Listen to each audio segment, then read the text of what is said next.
Class is now in session. I'm Professor Hockey, and today we'll be discussing the game between the Sharks and the Hurricanes, in which the Sharks lost 3-2 in the shootout. This is now the Sharks' first shootout loss this season, 2-1 now in the skills competition, unfortunately.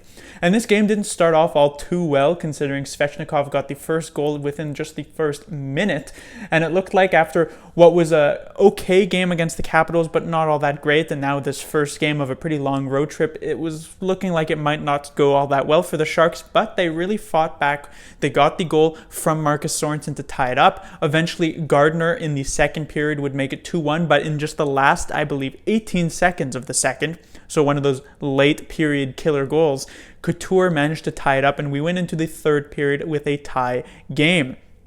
In the third period, I felt like the Sharks had the majority of the control, but they couldn't get another past Mrazek, and we went into the overtime where there was a ton of action. Sometimes with now 3-on-3 really having settled in, you get some pretty boring overtimes when a lot of teams just skate the puck in the neutral zone, but there were some great chances both ways, but both goaltenders managed to make some very great saves to push this game into the shootout, where we had just the normal 3 rounds as Svechnikov scored the only goal there.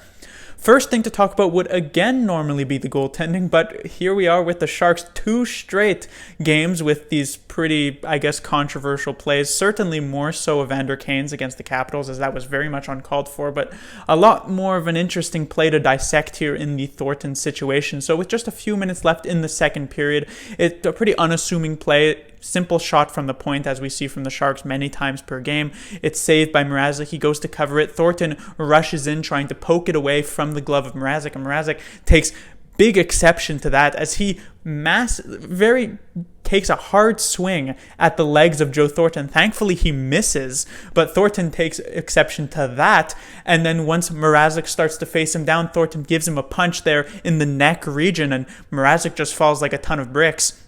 And I don't necessarily think it was an embellishment for Mrazek to fall down there in situation. I don't know if he was necessarily expecting to get punched. Normally, goaltenders feel like they're sort of above the world in these situations, that they won't really get any repercussions for what they try to do. But he gets dropped down. Now, the fact that he may be rolling around on the ice here, he could get the Oscar for that.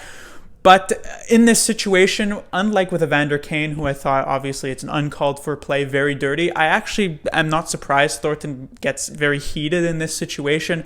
I mean, Mrazek basically tries to amputate the legs of Joe Thornton, and when you're Thornton, you're 40 years old. Your last 3 seasons have been really plagued with these knee and leg injuries. Back in 2016, 2017, you didn't get to play in the playoffs, or didn't get to play much in the playoffs in that year. Same goes with the 17-18 season, on 2 separate knee or leg injuries on both legs, as well as an early season injury last year. And so the fact that Mrazek goes for a play like this, which could have very well ended the season for Thornton, which could potentially end the career, considering this is likely looking like the final game, the final season for Joe Thornton, this was a very, very dangerous play. And as I said, thankfully Mrazek actually ends up missing this, but certainly deserved to get a punch there for trying to make a play like that.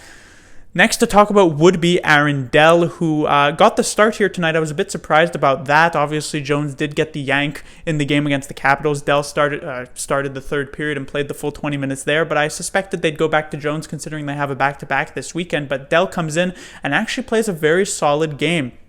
He wasn't called upon all too much in regulation, didn't have too much of a chance on either of the Hurricanes' goals, but he made a couple of great saves on Teravainen in the first period. He had a great save on a Hurricanes power play in the third period on Wallmark, but really where Dell shined the most was in the overtime. As I said, chances either way for both teams, and Dell made a couple of huge saves in the overtime. Eventually, it wouldn't really pay off to anything, as Dell would let in a goal to Svechnikov in the shootout, and the Sharks wouldn't get the extra point anyway, but still a very solid game for Aaron Dell. And unlike last weekend when Jones was given both games of the back-to-back against the Kings and the Coyotes, with this performance here tonight against the Hurricanes, I suspect Dell should at least get one of them in the upcoming one against the Lightning and the Panthers. Next, I'll talk about the Sharks power play. Now, I haven't really mentioned this in the past few games, even though it still hasn't really scored a goal since I last said it. They didn't even have a power play against the Capitals, but they get a couple here tonight, and I thought what was most interesting about it was that they did try a different setup. but Couture was left off the top power play unit. In fact, it was just Labanc, Hertl, Kane, and then Karlsson and Burns up high, and I actually liked the dynamic there. I thought they got a few decent chances, had the potential to score, but I was very surprised to see Couture left off. I mean, if there was a player who I was, expecting to be left off the power play unit from the 5 that weren't really working, Couture would actually be the last guess. I mean, obviously Burns and Karlsson are interchangeable. Labanc definitely could be taken off. Kane and maybe even to a lesser extent Hertl could get taken off, but Couture, it was a bit of a surprise, but it worked out pretty well, and it gave the Sharks a better element on their second unit with Couture there. I was surprised to see Vlasic get the time on the second unit. I would have potentially liked to see Ferraro in that position, but didn't particularly matter in the end, as the Sharks again get nothing on the power play, and they really need to start getting some goals here sooner rather than later in that area. Finally, I'll talk about Burns and Ferraro, as this became a defensive pairing here tonight for the Sharks. As I said last game, the Burns-Simek pairing was awful there, so DeBoer actually decided to change it up.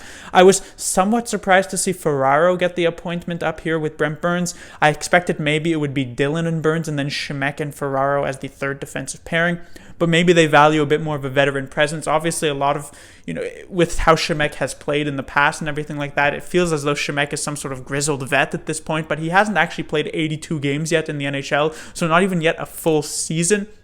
And so getting Simek there with a bit more of an experienced Brendan Dillon instead of the rookie Ferraro does make some sense. Now, did this pairing work out? I thought Ferraro had some decent plays in this game. Burns as well offensively had some decent plays, but also Burns made some, as usual, pretty big defensive mistakes in a lot of these situations. He goes for a bit too aggressive of a pinch on this Gardner goal, which ends up giving the go-ahead to the Carolina Hurricanes. So is this a pairing that ends up sticking? Do the Sharks decide to go back to Simek and Burns? I'm not sure, but it maybe didn't have the necessarily intended effect like DeBoer was likely hoping for. But that will do it for this review. The Sharks will be back in action on Saturday. They'll face off against the Tampa Bay Lightning.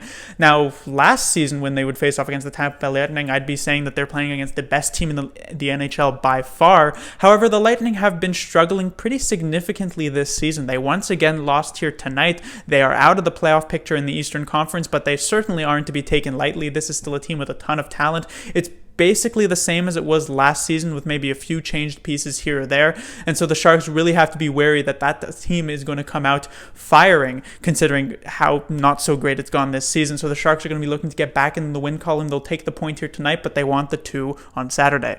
Class dismissed.